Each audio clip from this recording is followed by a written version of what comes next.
Hey, what's going on, guys? Today I'll be talking about Terry McLaurin and his trade request. This on another episode of...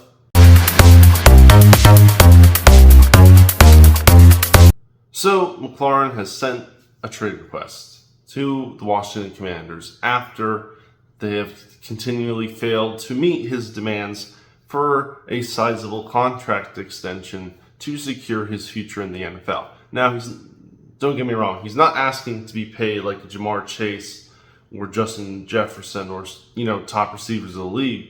He's simply asking for more money than is getting this year over the next few years to secure his future with the team. And good for him.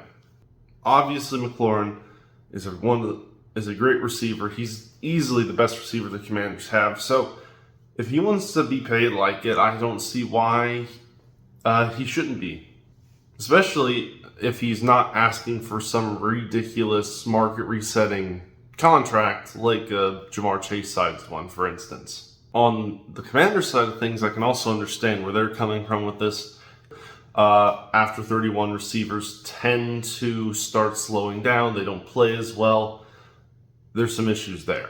But that's very much on a case-by-case basis. There's no indication of whether McLaurin would be one of the ones that immediately fall off the cliff. But the Commanders likely don't want to take the risk that he is one of those receivers. So, obviously, that raises the question. Should they pay him? I mean, if it was up to me, yes. He's literally your best receiver. If you want to just throw that production away, by all means, I'm sure all of your rivals in the NFC would love it. But a smart GM should just get him back in the building because he is your receiving core. He is the best person you have. Without him, there is a void. And I'm not sure the Commanders have anyone who can fill that.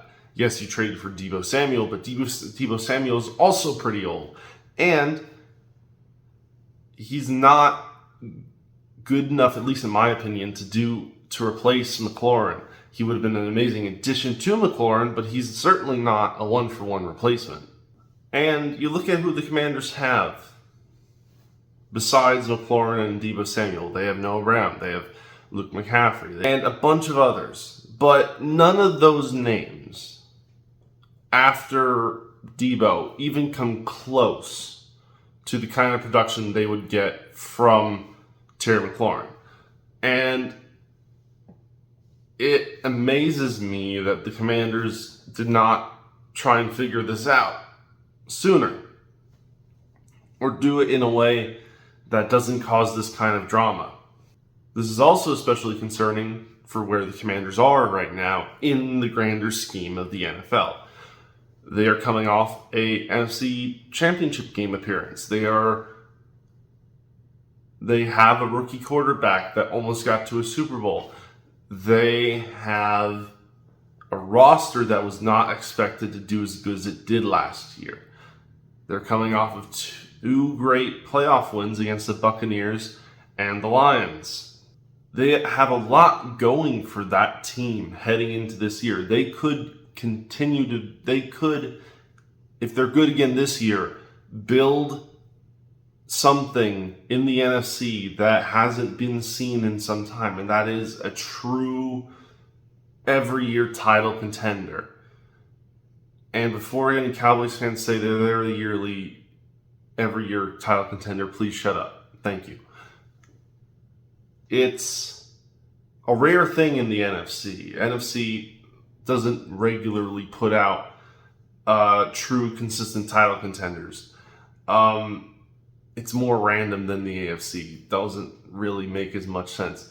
Commanders could be one of the teams that the Commanders could join them and maybe be the one that into the next 5 years is what the Eagles and Niners have been in the past few. A consistent NFC team in the championship game. But it all depends on this year. It all depends on the Commanders doing right by their players, bringing back the ones that got them there in the first place. And McLaurin is a big part of that. Because without your star players, your quarterback can be as good as you want, but without your star players, it makes it a lot harder. Just ask Patrick Mahomes how things have been going in Kansas City with a bunch of no-names. It is harder. And the Commanders don't have the benefit of a superstar roster like the Chiefs or even the Eagles have. They need to keep the good people they have. Their roster's at disadvantage. And unfortunately for Daniels, he'll be going up against teams in the NFC to get to a Super Bowl that have less flaws than him. For instance, the Eagles, it's hard to find a weakness on that team. The Rams, they're pretty strong in a lot of aspects. They have weaknesses too, but overall they're pretty strong. There's the Lions. As long as injuries stay away, they're one of the strongest teams. So the Commanders need to figure this out. And if they don't figure this out, they need to find someone to replace McLaurin, because they cannot waste the young years of Jaden Daniels and expect for things to work out. So with that being said, guys, please like, share, and subscribe down below. Comment what you think. And I'll see you next time.